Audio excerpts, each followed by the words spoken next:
April 21st, 1915, the day before the Second Battle of Ypres. Angus McDuffie writes to his wife, Fiona McDuffie. My dearest Fiona, it has truly been a dreary week since I last received news of your well-being. The shelling has not ceased for a minute, each explosion sending plumes of mud and bodies of unfortunate souls into the air. Whereas at my arrival, each ground-shaking impact made me flinch violently, now every explosion blends into the next one. But Fiona, I do not want you to worry about me. You know that the thought of returning to you is going to keep me safe. It is not God's plan for you to lose me. Have faith, my love. But the situation is not all negative here at Ypres. I've been promoted.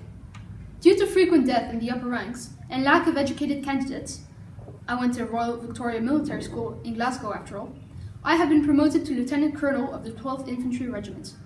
In fact, you may have noticed a sizable increase in the compensation that you'll receive at the same time as this letter. I trust that you'll treat yourself and the youngins with a bonus. God knows you deserve it. Speaking of the little hellraisers, how are they? Has Mary recovered from that nasty throat infection that you mentioned? I talked to Nurse Edith at the dressing station, and she recommends to gargle warm, salty water and drink hot tea in abundance, and that infection will be out in no time at all. I know James is missing me, but tell him I'll bring him back some nice toys when the war is over. Because it will end, you know, for better or for worse. It has to end at some time. Some of my new duties as Lieutenant Colonel include leading an entire regiment. Can you believe it, dear? That's 1,500 men under my command, ready to charge out at the slightest word. I won't deny that the power feels good, especially when it comes with added benefits.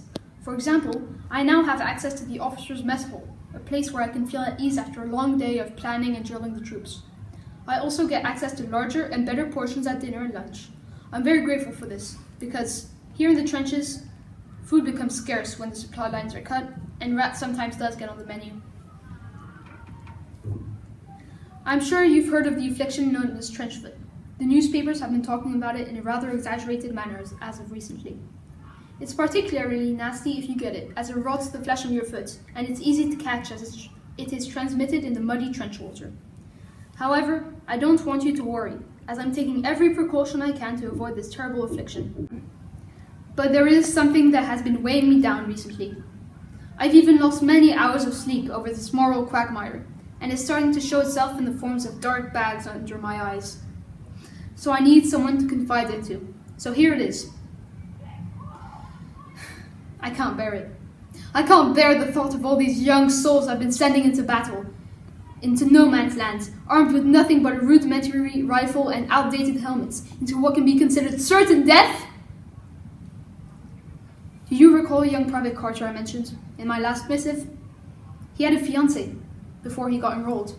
He had 2 young sisters to feed and take care of, and he had a widowed mother that depended on him. And yet, we charged out into no man's land, and there, before my eyes, he was cut down by machine gun fire.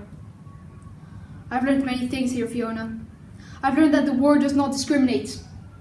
It kills the young, the old, the poor, the rich, the good and the bad. It is senseless debauchery that cares not for the value of human life. My beloved wife, I must tell you something. Our spies have told us that a German offensive was on the way, that would push hard, smash through our defenses like a battering ram, and win over the Flanders town of Ypres. This is nothing we haven't heard before. Our spies often hear false rumors. However, this is more than just a rumor spread by bored soldiers. This could be real. In addition, news of a new piece of warfare to be deployed here has reached us. I don't want you to worry, Fiona, but you must be aware of the risk. If this is to be my last letter to you, and I don't come back from the front, I want you to know that I love you, and that you must stay strong for the children. I'll do everything I can to come back, but if I don't, I want you to contact my brother Hugh in Edinburgh. He'll be glad to help out. I will write back to you as soon as I can to let you know of my well-being. Your devoted husband, Angus McDuffie.